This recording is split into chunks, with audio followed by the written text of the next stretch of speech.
പക്ഷെ അതിനും നമുക്ക് ബിഗ് ബോസിന്റെ ആ പരിധി വെച്ച് നമുക്ക് നടക്കില്ല എന്നൊക്കെ അറിയാം. അപ്പൊ നെക്സ്റ്റ് ചോദ്യത്തിലേക്ക് നമ്മൾ കടക്കുന്നു.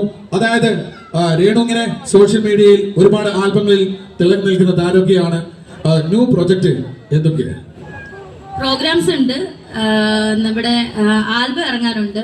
ഒരു നാടൻ പാട്ടിന്റെ ആൽബം ഇറങ്ങാനുണ്ട്, തൻസീർ കൂത്തുപറമ്പിന്റെ കൂടെയുള്ള. അപ്പം അത് ഉടനെ ഇറങ്ങും. പിന്നെ ദുബായിൽ പ്രോഗ്രാം വന്നിട്ടുണ്ട്. മേ ബി അടുത്ത ആഴ്ച തന്നെ പോകും പ്രോഗ്രാമിന്. പിന്നെ ഒരു മസ്കറ്റ് ട്രിപ്പ് വന്നിട്ടുണ്ട്. അങ്ങനെ സിനിമ വന്നിട്ടുണ്ട്, പ്രമോഷൻസ് ഒക്കെ വന്നിട്ടുണ്ട്. അങ്ങനെ പുതിയ പ്രോജക്റ്റുകൾ അങ്ങനെ വരുന്നു. ഓക്കെ, കൂത്തുപറമ്പിന്റെ മണ്ണിൽ ബിഗ് ബോസിന് ശേഷം ആദ്യമായിട്ടാണ് ഒരു ഔട്ടുള്ള ഒരു പ്രോഗ്രാമിന് പോകുന്നത് ഞാൻ മനസ്സിലാക്കുന്നു. അപ്പൊ സത്യത്തില് കൂത്തുപറമ്പ് മഹോത്സവത്തിന് ഇവിടെ എത്തിച്ചേർന്നു.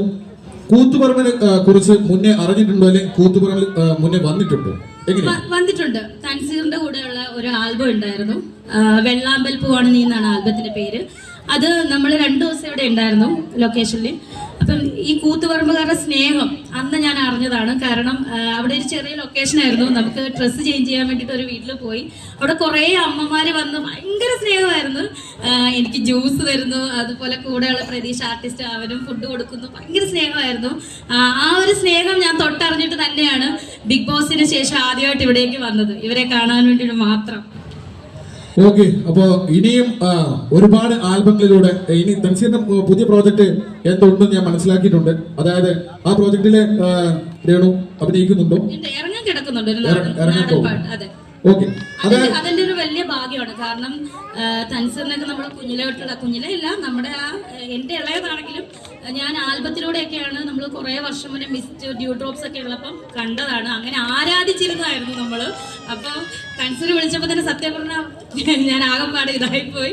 എന്തായാലും കാണാനും അതുപോലെ കൂടെ എന്താ പറയാ ആൽബത്തിൽ അഭിനയിക്കാനും ഒക്കെ പറ്റിയത് എന്റെ ഏറ്റവും വലിയ ഭാഗ്യമായിട്ട് ഞാൻ കരുതുന്നു. തൻസീറിനെ കുറിച്ച് നമുക്ക് കൂത്തുപറമ്പൊക്കെ എല്ലാവർക്കും അറിയാം.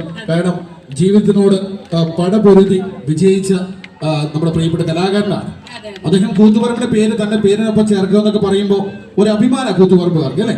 അദ്ദേഹത്തിന് വേണ്ടി നല്ലൊരു ഗൈഡ് നമ്മൾ ഈ സമയത്ത് കൊടുക്കുന്നുണ്ട് അല്ലെ. ഒരു നല്ലൊരു ഗൈഡ് നമ്മുടെ പ്രിയപ്പെട്ട തൻസീർ കൂത്തുപറമ്പ് നൽകാം. യെസ്.